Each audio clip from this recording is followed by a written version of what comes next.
Bike ಹಾಗೂ ಶಾಲಾ ವಾಹನದ ನಡುವೆ ಭೀಕರ ಅಪಘಾತ ಸಂಭವಿಸಿ 4 ಸಾವನ್ನಪ್ಪಿದ ಘಟನೆ ಚಿಕ್ಕಬಳ್ಳಾಪುರ ಜಿಲ್ಲೆಯ ಚಿಂತಾಮಣಿ ತಾಲೂಕಿನ ಬುರುಡುಗುಂಟೆ ಬಳಿ ನಡೆದಿದೆ. ಮದುವೆಗೆಂದು ತಲಕಾಯಲ ಬೆಟ್ಟಕ್ಕೆ ತೆರಳುತ್ತಿದ್ದ ಬೈಕ್ ಹಾಗೂ ಖಾಸಗಿ ಶಾಲಾ ಬಸ್ ನಡುವೆ ಮುಖಾಮುಖಿ ಡಿಕ್ಕಿಯಾಗಿದ್ದು, ಘಟನೆಯಲ್ಲಿ ಬೈಕ್ನಲ್ಲಿದ್ದ 2 ಪುರುಷರು ಹಾಗೂ 2 ಮಕ್ಕಳು ಮೃತಪಟ್ಟಿದ್ದಾರೆ. ಮೃತರನ್ನ 34 ವರ್ಷದ ಬಾಲಾಜಿ, 50 ವರ್ಷದ ವೆಂಕಟೇಶಪ್ಪ, 12 ವರ್ಷದ ಹರೀಶ್, 3 ವರ್ಷದ ಆರ್ಯ ಎಂದು ಗುರುತಿಸಲಾಗಿದೆ. ಘಟನೆಯಲ್ಲಿ ಮತ್ತೊಂದು ಮಗುವಿಗೆ ಗಂಭೀರ ಗಾಯಗಳಾಗಿವೆ. ಮದುವೆಯಲ್ಲಿ ಭಾಗಿಯಾಗಲು ಬೈಕ್ನಲ್ಲಿ 2 ಪುರುಷರು 3 ಮಕ್ಕಳೊಂದಿಗೆ ತೆರಳುತ್ತಾ ಇತ್ತು. ಈ ವೇಳೆ ಇನ್ನೊಂದೆಡೆ ಎದುರುಗಡೆ ಬಂದ ಖಾಸಗಿ ಶಾಲಾ ಬಸ್ ಹಾಗೂ ಬೈಕ್ ಮುಖಾಮುಖಿ ಡಿಕ್ಕಿಯಾಗಿವೆ. ಪರಿಣಾಮ ಘಟನೆಯಲ್ಲಿ 5 ಪೈಕಿ 4 ಮೃತಪಟ್ಟಿದ್ದು, ಇನ್ನೊಂದು ಮಗು ಗಂಭೀರವಾಗಿ ಗಾಯಗೊಂಡಿದೆ ಎಂದು ತಿಳಿದು ಬಂದಿದೆ.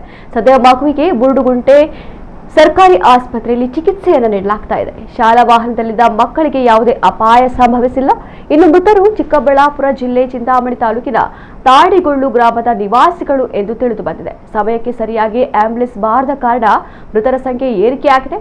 ಬುರುಡುಗುಂಟೆ ಗ್ರಾಮ ಮತ್ತು ದಿಬ್ಬೂರಹಳ್ಳಿ ಗ್ರಾಮದಲ್ಲೂ ಆಂಬ್ಯುಲೆನ್ಸ್ ಇಲ್ಲದಿರುವುದು ಸುತ್ತಮುತ್ತಲಿನ ಹಲವು ಗ್ರಾಮಗಳ ಜನತೆಯ ಸಂಕಷ್ಟ ಎದುರಿಸುವಂತಾಗಿದೆ ಎಂದು ತಿಳಿದು ಬಂದಿದೆ.